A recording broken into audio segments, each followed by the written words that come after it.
Hello friends, welcome back. Welcome to my channel. So friends, on this channel we discuss the contents of law and previous year papers. And recently I have discussed Uttarakhand Assistant Prosecution Officer exams of 2009, 16 and 21.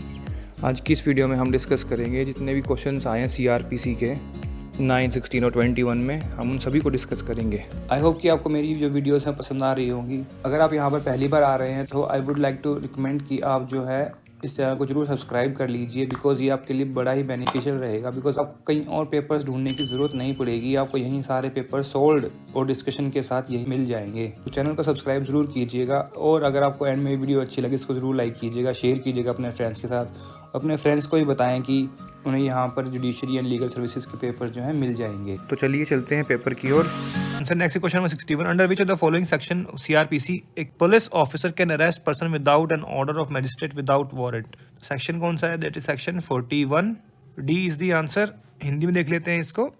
अब आगे दंड प्रक्रिया संहिता, मतलब CRPC यहाँ से start हो गया 61 से।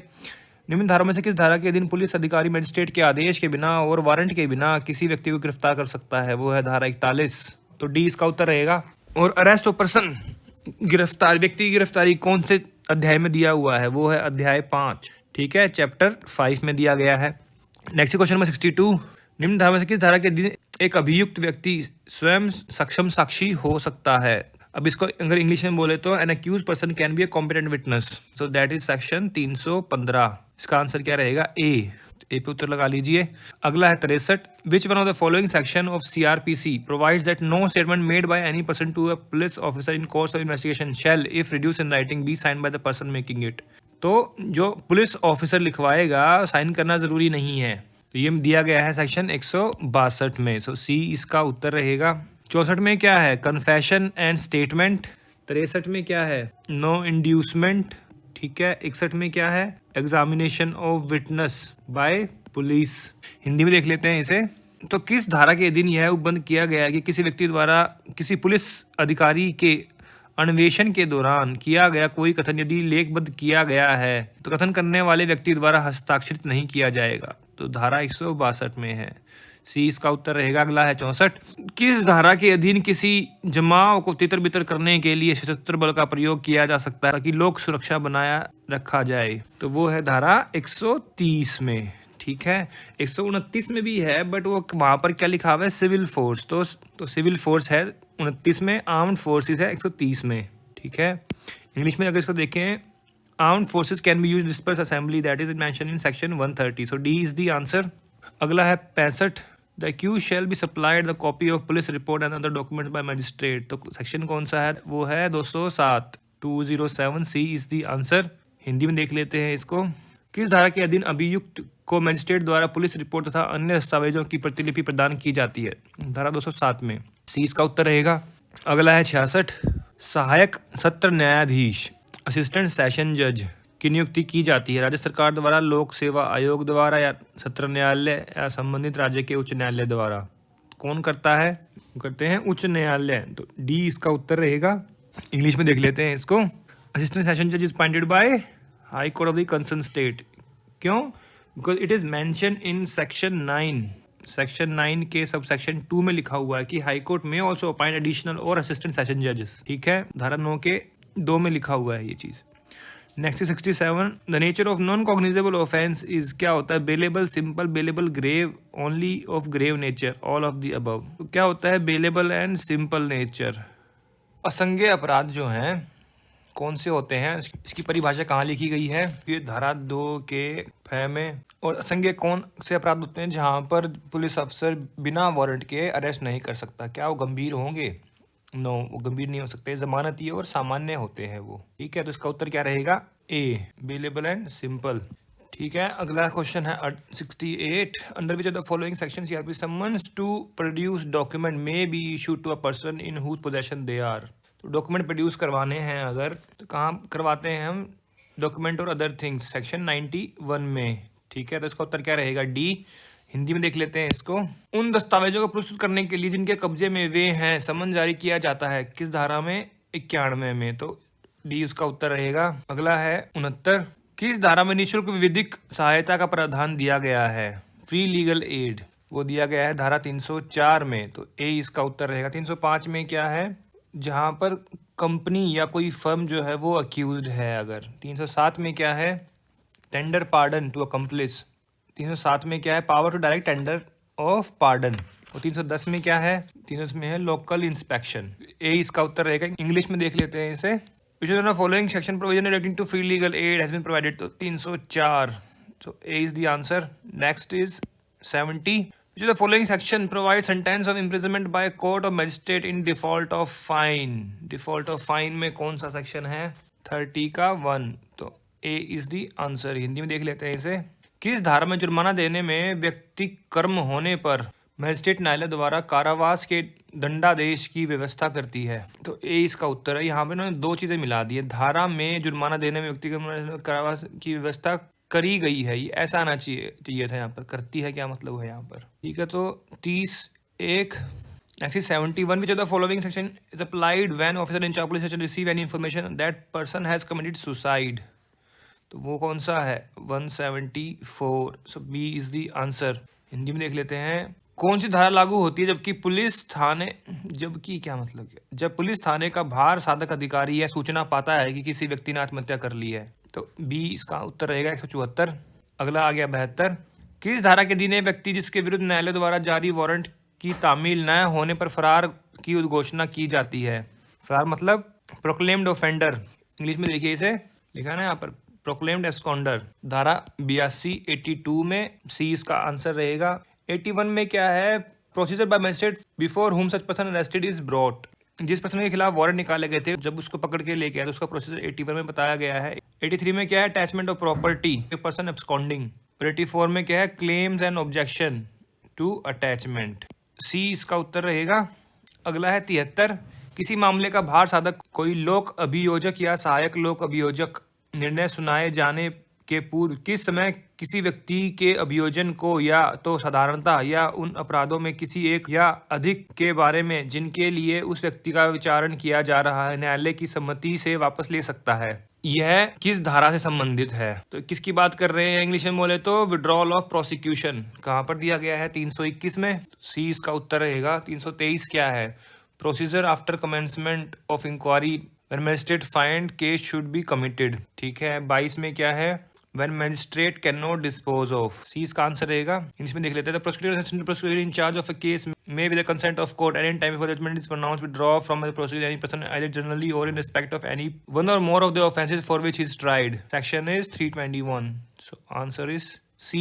Next is 74, which is not correctly matched. Conditional order for removal of nuisance, where existence of public right is denied, dispute concerning right to use of land or water, power to issue urgent cases of nuisance, 145। तो ये है D इसका answer रहेगा, क्योंकि ये धारा 144 में लिखा गया है। 145 में क्या है, procedure where dispute concerning land और water is likely to cause breach of peace, 145 में वो दिया गया है। तो बाकी के जो है वो ठीक है, डी इसका आंसर रहेगा। हिंदी में देख लेते हैं इसे।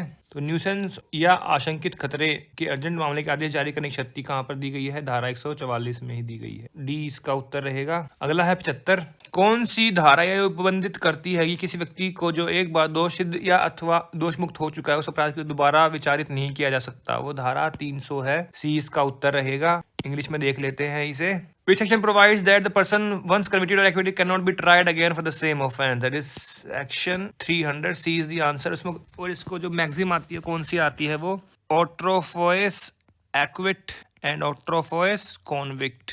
ये भी पूछ लेते हैं कि ये मैक्सिम कौन से सेक्शन से संबंधित है, तो वो भी ध्यान रखिएगा आप। Next is 76। Which of the following section provide for joint trial of several offences, तो ये है section 223। D is the answer. 221 में क्या है, डाउटफुल चार्ज के लिए है, जो डाउटफुल है अगर, ठीक है। 222 क्या है, माइनर ऑफेंस अगर निकलता है उस ऑफेंस के लिए चार्ज किया गया है। 224 क्या है, withdrawal of remaining charges. Hindi में देख लेते हैं इसे। कौन सी धारा कई व्यक्तियों के संयुक्त विचारण को प्रावधानित करती है, तो वो धारा है 223। तो डी इसका उत्तर रहेगा। अगला है 77। कौन सी धारा सहायक लोक अभियोजक की नियुक्ति से संबंधित है, अब ये धारा तो पता होनी चाहिए, अगर ये नहीं पता तो कुछ भी नहीं पता। तो रहेगा धारा 25। 24 में क्या है, लोक अभियोजक, सहायक है 25 में, लोक अभियोजक है 24 में। इसका उत्तर डी रहेगा। 25 is appointment of assistant public prosecutor. 24 में क्या है, PP, public prosecutor. Next is 78, which of the following offenses triable summarily, wrongful restraint, abduction, mischief, offense not punishable with death, imprisonment of life for a term exceeding 2 years। इसका answer रहेगा D, not exceeding 2 year वाले जो है उनको summary try कर सकते हैं। और ये कहाँ पर लिखा हुआ है, समरी ट्रायल स्टार्ट होती है चैप्टर 21 में, सेक्शन 260 से 265 तक दिया गया है, और ये मेंशन है आपके सेक्शन 260 के ऑफेंसेस दिए गए हैं वहां पर, ये तो फर्स्ट पॉइंट में लिखा गया है। हिंदी में देख लेते हैं इसको। कौन सा अपराध संक्षिप्त रूप से विचारणीय है, समरी ट्रायल की बात कर रहे हैं तो वे अपराध जिनमें 2 साल से कम का जो है कारावास है उनको आप संक्षिप्त रूप में विचार कर सकते हैं। ठीक है, धारा है 260 से 265, 260 में ही लिखा हुआ है। अगला है 79, किस धारा में उच्च न्यायालय की पुनरीक्षण शक्ति बताई गई है। पुनरीक्षण क्या होता है, रिवीजन की पावर दी गई 403 में, तो डी इसका उत्तर रहेगा। इंग्लिश में देख लेते हैं इसको। Which section high courts power of revision is provided, it is provided in section 401, so C is the answer. 399 क्या है, सेशन कोर्ट की रिवीजन की पावर है। 400 क्या है, पावर ऑफ एडिशनल सेशन जज। और 403 क्या है, 403 है option of court to hear parties. अगला है 80, किस धारा में उच्च न्यायालय की अंतर्निहित शक्तियों का प्रयोग किया जा सकता है, वो है 482, inherent powers of high court की बात कर रहे हैं यहाँ पर। ए इसका आंसर रहेगा। इंग्लिश में देख लेते हैं इसको।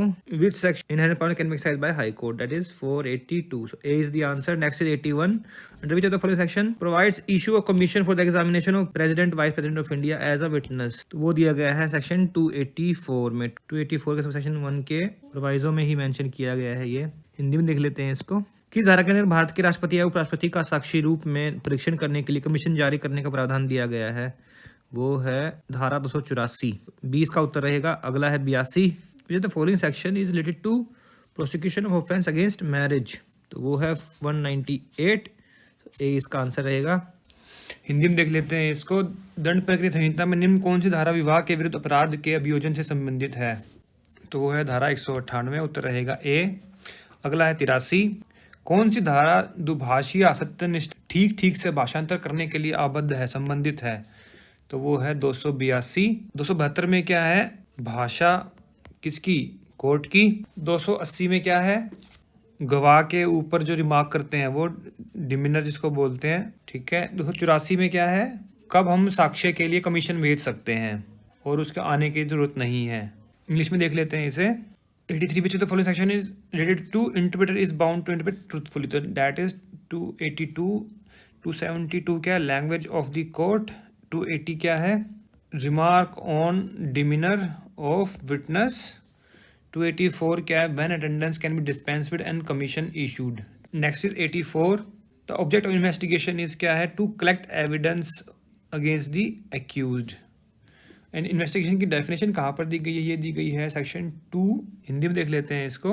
दंड प्रक्रिया के अंतर्गत अन्वेषण का उद्देश्य क्या है, दोषी के विरुद्ध साक्ष्य एकत्रित करना, और ये कहाँ पर दिया गया है, दिया गया धारा 2 के जय में। अगला है 85, दंड प्रक्रिया के अंतर्गत निर्देश किया जा सकता है उच्च न्यायालय को, और धारा कौन सी रहेगी ये, 395। ठीक है, इंग्लिश में देखते हैं इसको।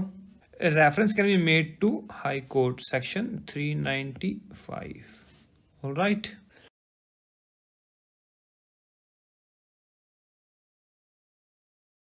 नेक्स्ट क्वेश्चन है क्वेश्चन नंबर 61। तो देखिए पूछा हुआ है क्रिमिनल लॉ अमेंडमेंट एक्ट 2013। अब इसमें कौन कौन से सेक्शन जो अमेंड हुए थे, देखिए ये पूछ लिया। ये कोई इजी क्वेश्चन नहीं है, इसके लिए आपको पता होना चाहिए कि भाई कौन कौन से सेक्शन जो है अमेंड किए गए थे। तो सबसे पहले देखते हैं ए ऑप्शन जो है। ए ऑप्शन में जो है मैक्सिमम सारे लिखे हुए हैं। जो ए ऑप्शन है उसमें पहला है 53। क्या 53 ए हुआ है, यस, बिकॉज अभी इसी पेपर में हमने बात करी है जहाँ पर कैरेक्टर ऑफ रेप विक्टिम के जो है दैट इज़ नॉट रेलेवेंट, तो दैट ये हुआ है। 113 ए क्या है, 113 ए हुआ था 1983 में, 13 बी हुआ था 1986 में, 114 ए इंसर्ट हुआ था 1983 में, बट इसको अमेंड किया गया 2013 में भी। ठीक है, तो ये तो हो गया और ये हो गया, लेकिन अब इसमें क्या है, 13 ए और 13 बी नहीं हुए हैं, तो ये ऑप्शन नहीं बनेगा। फिर से 13 ए इसमें अगर आ गया तो ऑब्वियसली नहीं हुआ। 114 नहीं हुआ, 13 ए जहाँ भी आया वो नहीं हुआ। ठीक है, तो अब देखिए 53 ए हुआ है, ये हुआ है 119, यस, इसे भी किया गया था, और 146, यस, ये भी हुआ। तो इसका आंसर क्या रहेगा, डी। अगर इसको हम हिंदी में देखें तो आपराधिक विधि संशोधन अधिनियम में कौन कौन से हुए हैं, तो उत्तर रहेगा इसका डी। ठीक है, अब अगला है 62। कोई प्राइवेट व्यक्ति किसी व्यक्ति को जो उसकी उपस्थिति में अपराध करता है गिरफ्तार कर सकेगा यदि संज्ञेय अपराध करता है, संज्ञेय और अजमानती अपराध करता है। संज्ञेय मतलब कॉग्निजेबल, अजमानती, अजमानती क्या होता है, नॉन बेलेबल। डी ऑप्शन है असंज्ञेय और अजमानती। तो देखिए असंज्ञेय क्या हो गया, नॉन कॉग्निजेबल। इसका उत्तर क्या रहेगा, संज्ञेय और अजमानती। तो तीसरा सी जो है इसका वो उत्तर रहेगा। इंग्लिश में क्या रहेगा इसका, cognizable and non bailable offence. तो अरेस्ट बाय प्राइवेट पर्सन कहाँ पर मेंशन किया गया है, वो मेंशन किया गया है सेक्शन 43 सीआरपीसी में। तो अब यहाँ से जो है ये सीआरपीसी स्टार्ट हो गया है और ये सब सेक्शन 1 में ही लिखा हुआ है, who commits cognizable and non bailable offence. Non bailable पहले लिखा गया है। अगला है 63। मैजिस्ट्रेट में convert summons case into warrants case during trial in the interest of justice if the offence punishable with imprisonment for a term. कितना, 6 months. और ये कहाँ पर मेंशन है, ये मेंशन किया गया है आपके सेक्शन 259 सीआरपीसी में। ऑलराइट, इसको हिंदी में देख लेते हैं। दंडाधिकारी विचारण के दौरान, विचारण क्या होता है, ट्रायल, न्याय के हित में, in the interest of justice, summons मामले को वारंट मामले में बदल देगा यदि अपराध दंडनीय हो 6 माह से अधिक। धारा 259 सीआरपीसी। इसका उत्तर रहेगा डी। अगला है 64। 64। 3 वर्ष से अनधिक काल से दंडनीय अपराध का संज्ञान कोई न्यायालय नहीं लेगा यदि व्यतीत हो गया है। कितना, तो इसका आंसर क्या रहेगा, 3 ईयर्स। और ये कहाँ पर मेंशन है, ये मेंशन है आपके सेक्शन 468 में। ठीक है, हिंदी में क्या रहेगा इसका उत्तर, 3 वर्ष। 3 वर्ष अगर बीत गए हैं और 3 वर्ष की अवधि का उसका 3 वर्ष का उसका लिमिटेशन पीरियड था, तो 468।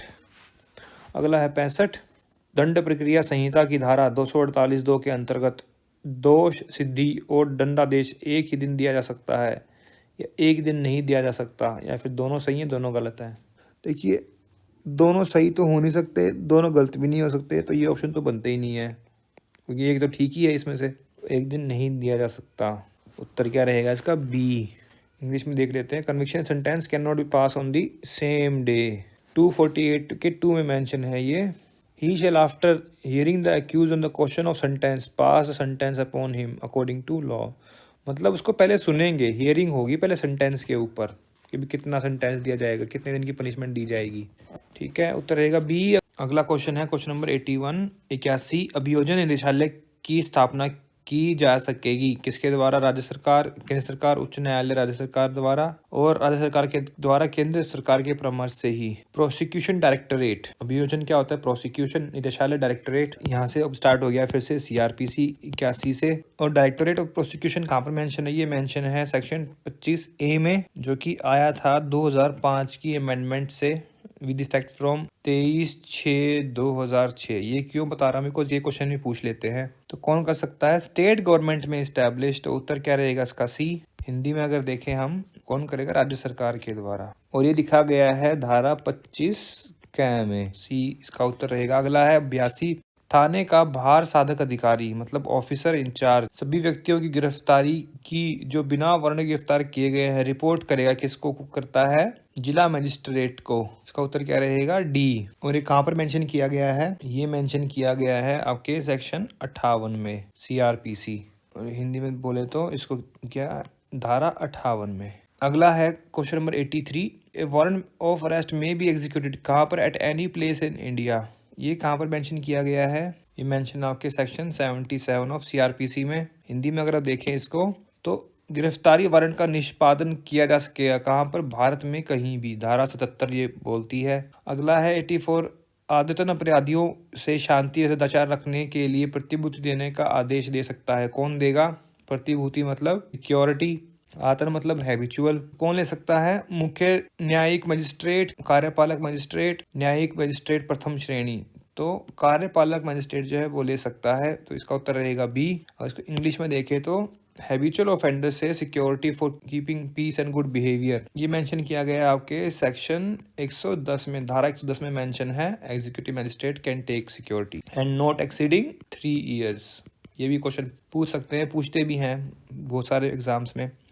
अगला है question 85, imprisonment for failure to give security for keeping the peace shall be. क्या होता है इम्प्रिजनमेंट अगर नहीं दिया कैसी होती है? वो होती है सिंपल इम्प्रिजनमेंट। और ये कहाँ पर मेंशन किया गया है? ये मेंशन किया गया है आपके सेक्शन 122 के सबसेक्शन 7 में। हिंदी में अगर इसको देखें तो परी शांति कायम रखने के लिए प्रतिभूति देने में असफल रहने पर कारावास कैसा रहेगा? साधारण कारावास रहेगा। और धारा 122 के 7 में ये लिखा गया है, तो इसका उत्तर रहेगा बी। अगला है 86, निम्नवाद किस में अभियोजन साक्षी का अभियोजन मिथ्या साक्ष्य देने के लिए किया गया था? अभियोजन साक्षी कौन है? Prosecution witness. उसने जो है फॉल्स एविडेंस दिया, उसका फिर प्रोसिक्यूशन कर दिया गया। देखिए यहाँ पर लिखा हुआ है फॉर परजुरी, झूठी गवाही दी। तो वो केस था जेसिका लाल मर्डर केस। तो सी इज द आंसर। अगला है 87, in which of the following cases was held that High Court cannot directly entertain bail application of POTA accused without the refusal by special court। तो direct नहीं जा सकते आप, तो इसका उत्तर क्या रहेगा? तो वो केस था state of Gujarat versus SA Sheikh. इसको हिंदी में अगर देखें, किस वाद में यह अभी निर्धारित किया गया था कि उच्च न्यायालय पोटा अभियुक्त की जमानत याचिका को तब तक स्वीकार नहीं कर सकती जब तक यह विशेष न्यायालय द्वारा खारिज न कर दी गई हो। मतलब सबसे पहले आपको विशेष न्यायालय के पास ही जाना पड़ेगा बेल के लिए। अगर वहां से अगर रिजेक्ट हुई है उसके बाद ही आप जो है हाई कोर्ट जाएंगे, डायरेक्ट नहीं जा सकते। तो गुजरात राज्य बनाम SA शेख, ए इसका उत्तर है। अगला है 88, फिर से केस पूछा गया है इनमें से किस वाद में अभी निर्धारित किया गया था कि दंड प्रक्रिया संहिता मतलब CRPC की धारा 164 के प्रावधानों का निश्चित अनुपालन होना ही चाहिए? राजेश रंजन, बाबू उदय सिंह परमार, नवीन चंद्र अमित सिंह। तो ये था बाबू भाई उदय सिंह परमार बनाम गुजरात राज्य 2007। बी इसका उत्तर रहेगा। इंग्लिश में अगर देखें इसको, provision of section 164 is to be strictly complied with. तो Babu Bhai Uday Singh, so B is the answer. अगला 89, नवासी, right of arrested Indian person to free legal aid and informed about was upheld in. कौन सा केस था? वो था Khatri versus state of Bihar. Hindi में अगर देखें हम, गिरफ्तार निर्धन व्यक्ति इंडिजेंट पर्सन के निःशुल्क विधिक सहायता एवं सूचित किए जाने के अधिकार को अभी निर्धारित किया गया था। कौन सा केस में? खत्री बनाम बिहार राज्य। सी इसका उत्तर रहेगा। अगला है 90, उत्पात हटाने का सशर्त आदेश जारी किया जा सकता है। कौन कर सकता है? प्रथम वर्ग मजिस्ट्रेट, जिला न्यायाधीश, मुख्य न्यायिक मजिस्ट्रेट, जिलाधीश या फिर उपखंड मजिस्ट्रेट, दोनों के द्वारा। 90, conditional order for removal of nuisance, तो कौन दे सकता है? DM या फिर सब डिविजनल मजिस्ट्रेट, बोथ। तो इसका उत्तर क्या रहेगा? डी। और ये कहाँ पर मेंशन किया गया है? ये मेंशन है धारा 144 सेक्शन 144 CRPC, धारा 144 लगा दी गई है। वो कौन हटवाएगा? डी उत्तर रहेगा इसका। अगला है 91, CRPC की निम्न किस धारा में कार्यपालक मजिस्ट्रेट व्यादेश जारी कर सकता है? और व्यादेश क्या होता है? इंजंक्शन। वो दिया गया धारा 142 में, जहाँ पर लिखा गया है कि अगर इंक्वायरी पेंडिंग है तो व्यादेश जारी किया जा सकता है। इंग्लिश में अगर देखें तो 142 में मेंशन किया गया है injunction pending inquiry. So 142 B is the answer. अगला है 92, any magistrate who has made an order of detention under section 167 shall forward a copy of his order to. किसको देगा? Chief judicial magistrate. आंसर क्या रहेगा इसका? ए। और ये कहाँ पर मेंशन है? 167 के सब सेक्शन 5 में। अगर इसको हम हिंदी में देखें, जिस मजिस्ट्रेट ने धारा 167 के अंतर्गत निरुद्ध किए जाने का आदेश पारित किया है, तो वो आदेश की प्रति अग्रसारित करेगा किसको? मुख्य न्यायाधीश मजिस्ट्रेट को, chief judicial magistrate. A is the answer रहेगा इसका। उपधारा 5 में दिखा गया है ये। अगला है 93, during trial before the charge has been framed, if complainant does not appear on the date fixed for his appearance, the magistrate may discharge the accused, make over the case, acquit the accused may acquit the accused। और ये कहाँ लिखा गया है?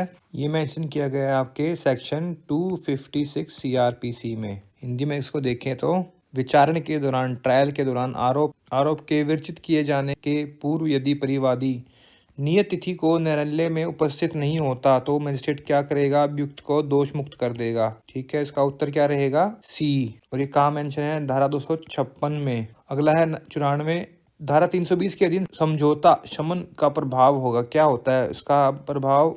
दोष मुक्ति, acquittal. So B is the answer. 320 में ही लिखा हुआ है ये। धारा 320 के उपधारा 8 में लिखा हुआ, सब सेक्शन 8 में मेंशन किया गया है।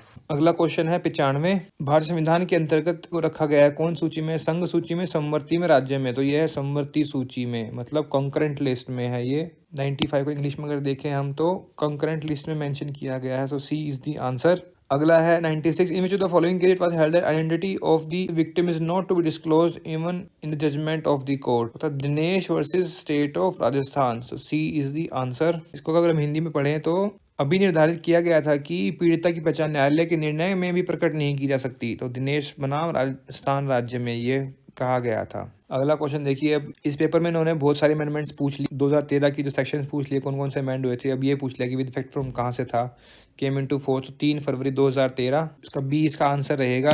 97 को हिंदी में पढ़े तो अगर इसमें क्या है, कब से लागू हुआ था, प्रवृत्त हुआ था 2013 में, 3 फरवरी 2013 से, तो बी इसका उत्तर रहेगा। अगला है 98, सीआरपीसी के अधीन निम्न में से कौन सा सुमेलित नहीं है? कौन सा इस पे मैच नहीं कर रहा? पुलिस रिपोर्ट धारा 2 दय, जमानती अपराध 2 ख, संज्ञेय 2 ग, अन्वेषण 2 ज। देखिए पहला तो बेलेबल ऑफेंस है ए जो है, फिर आ गया चार्ज कोज कॉम्प, मतलब चार्ज हो गया, कोग्निजेबल ऑफेंस हो गया, कंप्लेंट हो गया। कंप्लेंट कितने में आ गया? 2D में। तो जमानती अपराध कहाँ पर है? 2A में है। उत्तर क्या रहेगा इसका? सी। इंग्लिश में अगर देखें हम इसको, नॉट करेक्टली मैच है। पुलिस रिपोर्ट 2R में है और बेलेबल ऑफेंस कितने में है? 2A में। तो यहाँ पर एक बेलेबल ऑफेंस क्या लिखा हुआ है? B, यहाँ आना चाहिए A। उसके बाद क्या है? चार्ज कोज कॉम्प, तो B में क्या है? चार्ज। C में क्या है? कॉग्निजेबल ऑफेंस, ये बिल्कुल ठीक है। इन्वेस्टिगेशन 2H में है, तो उत्तर क्या रहेगा इसका? C। अगला आ गया 99, जो the following CRPC has not been inserted by criminal law amendment act 2013, कौन सा नहीं किया गया था? देखिए इसमें 198 B ये किया गया था। कॉग्निजेंस ऑफ ऑफेंस, जहाँ पर मैरिटल ऑफेंसेस के लिए कंप्लेंट केस है जो, उसके लिए बात की गई है। अगला 357 BC और 55A आया था 2009 में। ठीक है, बचा क्या? B और C, तो ये दोनों भी जो है 2013 में ही अमेंड किए गए, इंसर्ट किए गए थे। तो जैसे मैंने पहले बताया कि 55A कब आया था? 2009 में। का उत्तर क्या रहेगा? D has not been inserted. Hindi में अगर देखें तो दंड विधि संशोधन अधिनियम 2013 में कौन सा अंत स्थापित नहीं किया गया था? ये किया गया था, ये भी किया गया था, ये भी किया गया था, ये नहीं किया गया था। ये कब किया गया था? 2009 में। ठीक है, अगला है 100, फिर से वही CRPC। कौन सी धारा यह प्रावधान करती है कि कोई न्यायालय निर्णय पर हस्ताक्षर करने के पश्चात उसे परिवर्तित नहीं करेगा? कौन सी धारा है वो? देखिए 360 क्या है? Order to release on probation. ठीक है, 361 क्या है? स्पेशल रीजंस देने हैं अगर प्रोबेशन ऑफ ऑफेंडर एक्ट में या फिर चिल्ड्रन एक्ट में है तो। 362 क्या है? Not to alter judgment. और 462 क्या है? That is proceeding in wrong place. तो इसका उत्तर क्या रहेगा? सी, धारा 362। इंग्लिश में अगर देखें इसे, the court will not alter judgment after signing, तो 362 is the answer, so C is the answer. 360 क्या है? Order to release on probation after due admonition, special reasons for probation of offender या फिर children act का अगर कोई conviction है तो। 462 क्या है? Proceedings at wrong place. Alright, so इसका आंसर क्या रहेगा? सी।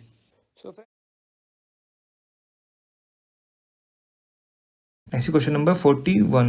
Section 43 of CRPC provides that any private person may arrest any person who in his presence, क्या किया उसने?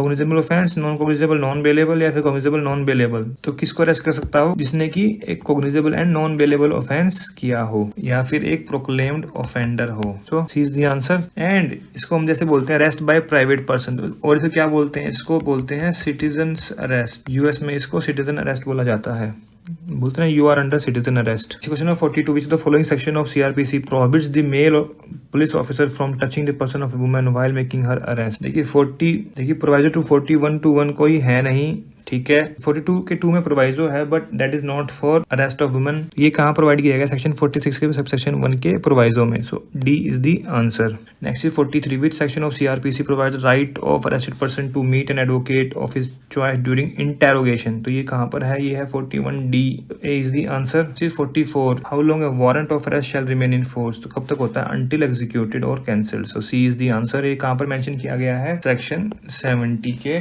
सबसेक्शन 2 में। Okay, next is 45, which section of CRPC provides in every inquiry or trial the proceeding shall be continued from day to day until all the witness in attendance has been examined. Section कौन सा है ये? 309। देखिए ये paper हुआ था 21/11 को and 13/11 को जो है हरियाणा जुडिशरी का एग्जाम था, उसमें भी सेम क्वेश्चन आया हुआ था ये। Next question number 46, under which section CRPC any court may alter or add any charge time before judgment is pronounced, वो है डी, मतलब सेक्शन 216।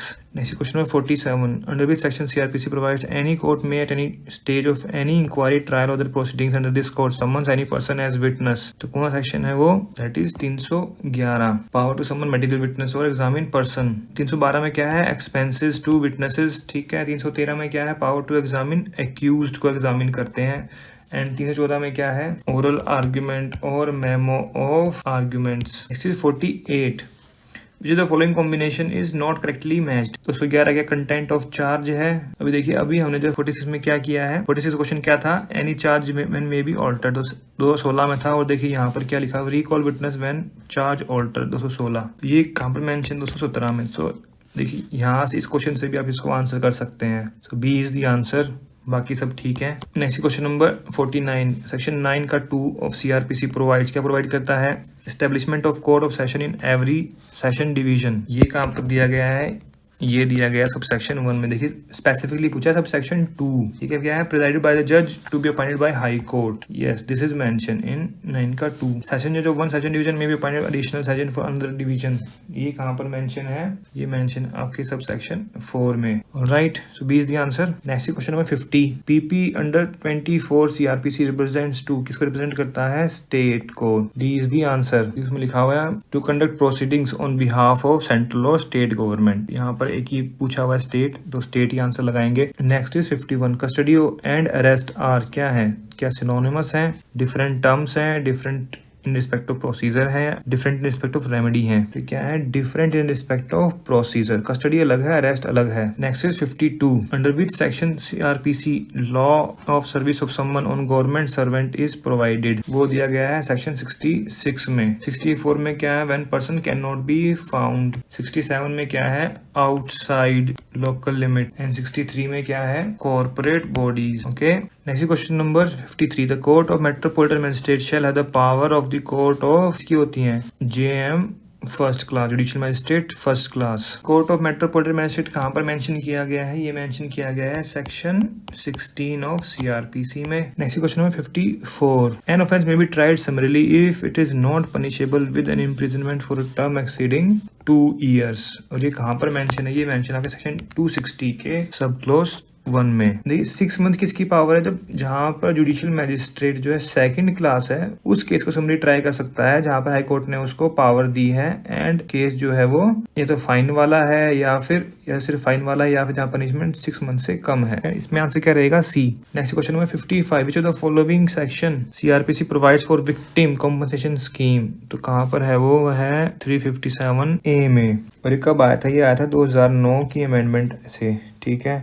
357 में क्या दिया गया है? 357 है ऑर्डर टू पे कॉम्पनसेशन। 357B क्या है? Compensation in addition to fine under offences against women, ठीक है। 310C क्या है? Treatment of victim. Next question 56, who among the following is empowered to exercise power of revision under criminal procedure code. CRPC में किसके पास power है revision की? Session court and high court के पास, और D is the answer. Next question number 57, section 439 of CRPC provides, क्या provide करता है? Special power of high court and court of session regarding bail, so A is the answer. Discharge of sureties कहाँ पर दिया गया है? Section 444 में। Deposit मतलब कैश भी दे सकते हैं, तो ये कहाँ पर मेंशन है? ये 445 में। डिस्चार्ज फ्रॉम कस्टडी ये मेंशन है 442 में। नेक्स्ट क्वेश्चन में 58, which of the following section provides that when any person is sentenced to death, a sentence shall that he be hanged by the neck till he is dead, कौन से section में है ये? और देखिए एक ही section mention किया गया 54, 54, 54। अब सब सेक्शन पूछ लिए गए हैं। Difficult question. ये तो पता है कि यहाँ पे कहाँ लिखा हुआ है? 354 में लिखा हुआ है, बट आगे ये मेंशन है आपके 354 के सब सेक्शन 5 में।